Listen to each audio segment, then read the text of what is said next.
नमस्कार दोस्तों, आप सभी का हमारे चैनल ऑल इंडिया वेदर में एक बार फिर से स्वागत है। दोस्तों, इस वीडियो में हम अगले 15 दिनों के दौरान संपूर्ण भारत के मौसम के बारे में चर्चा करेंगे। और दोस्तों, बंगाल की खाड़ी में नवंबर के आखिरी सप्ताह में एक मजबूत सिस्टम बनने जा रहा है, तो उसकी भी जानकारी आपको इसी वीडियो में दी जाएगी कि उसका ट्रैक क्या रहेगा, उसके असर से किन किन राज्यों में भारी बारिश होगी और क्या मध्य पश्चिम भारत तक इसका असर रहेगा कि नहीं। तो संपूर्ण जानकारी आपको इस वीडियो में दी जाएगी। 14 नवंबर से लगाकर 28 नवंबर इन 15 दिनों के दौरान हम मौसम की बात करेंगे कि 28 नवंबर तक जो है देश भर में कैसा मौसम रहेगा और कहाँ कहाँ बारिश होगी।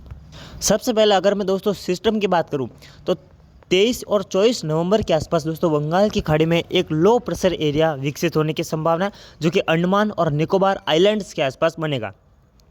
यह सिस्टम 24 नवंबर को बनेगा।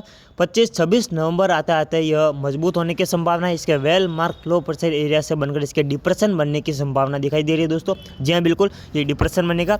और वहीं 26-27 नवंबर आता है इसके जो है डीप डिप्रेशन बनकर तूफान की कैटेगरी में भी जाने की संभावना दिखाई दे रही है।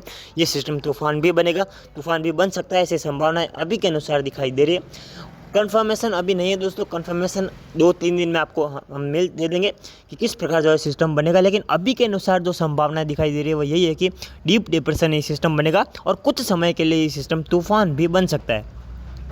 इसके ट्रैक की अगर मैं बात करूं दोस्तों, इसका ट्रैक अभी के अनुसार 2 से 3 ट्रैक अभी के अनुसार दिखाई दे रहे हैं। 2 ट्रैक आप देख सकते हैं मैप में। पहला ट्रैक है कि यह जो है भारत के तट के सहारे सहारे आगे बढ़ेगा। यह पहले उत्तर पश्चिमी दिशा में आगे बढ़ेगा, उसके बाद जो है आंध्र प्रदेश के उत्तरी क्षेत्र जो विशाखापट्टनम के आसपास इसके जाने की संभावना है। उसके बाद यह ओडिशा से होकर वापस बंगाल की खाड़ी में जा सकता है, यानी कि रिकर्व कर सकता है। दूसरा ट्रैक दोस्तों यह है कि ये सीधा चंद उत्तरी जो रायलसीमा के क्षेत्र हैं और वहाँ से होकर ये भारत के दक्षिण भारत के अंदरूनी राज्यों की ओर बढ़ेगा। जी हाँ दोस्तों, ये रायलसीमा से होकर इसके कर्नाटक की ओर अंदर आने की संभावना रहेगी। भारत के अंदर ये सिस्टम आएगा और उसके बाद इसके महाराष्ट्र से होकर गुजरात की ओर जाने की संभावना भी अभी के अनुसार दिखाई दे रही है। अगर दोस्तों ये सिस्टम अरब सागर में जाता है तो अरब सागर में ये वापस इंटेंसिफाई होगा, उसके बाद इसके गुजरात की ओर जाने की संभावना भी दिखाई दे रही है। तो अभी कुछ कहना मुश्किल है दोस्तों सिस्टम के बारे में, अभी काफ़ी बदलाव होंगे। तो 2 से 3 दिनों के अंदर अंदर आपको जो है कन्फर्मेशन हम आपको दे देंगे कि किस प्रकार सिस्टम का जो है इसकी कैटेगरी क्या रहेगी और ये किस ट्रैक पर आगे बढ़ेगा। अभी के अनुसार ये 2 ही ट्रैक दिखाई दे रहे हैं। पहला ट्रैक कि आंध्र प्रदेश के जो है तट के सारे सिस्टम आगे बढ़ेगा, ओडिशा के तट के सहारे।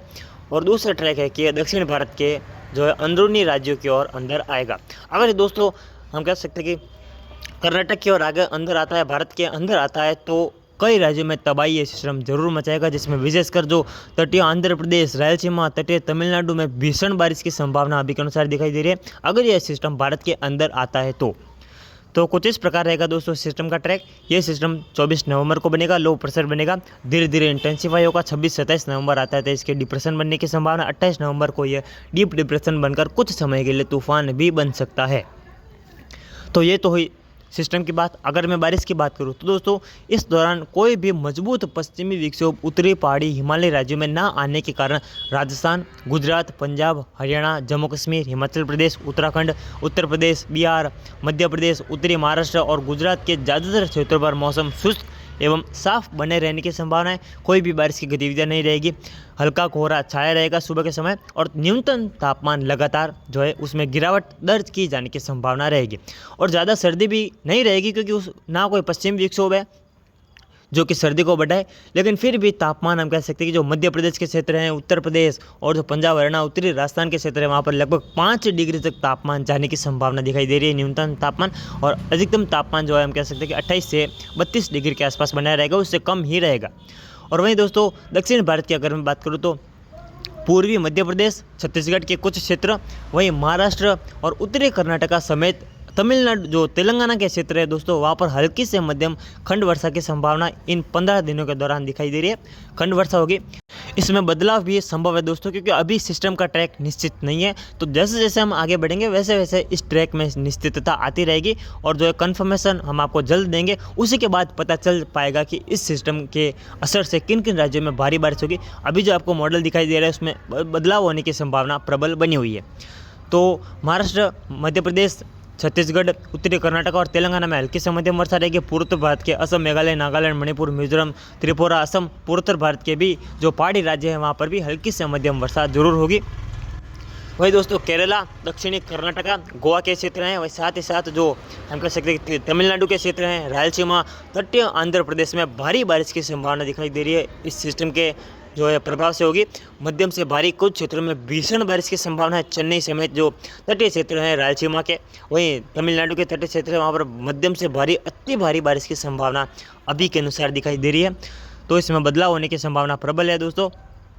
तो वो तो आगे ही आपको बता पाएंगे कि जो सिस्टम है कंफर्म किस ट्रैक पर आगे बढ़ेगा। अभी के अनुसार 2 ट्रैक हैं, पहला उड़ीसा के और दूसरा जो भारत के अंदर आकर ये कर्नाटक की ओर आगे बढ़ेगा। उसके बाद कमज़ोर होते हुए इसके अरब सागर में जाने की संभावना है।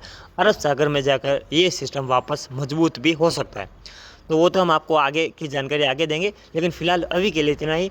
मिलते हैं हम इसकी अगली वीडियो में, तब तक के लिए जय हिंद, जय भारत। अगर आप हमारे चैनल पर नए हैं तो चैनल को सब्सक्राइब तथा वीडियो को लाइक और शेयर जरूर से कर दीजिएगा। धन्यवाद।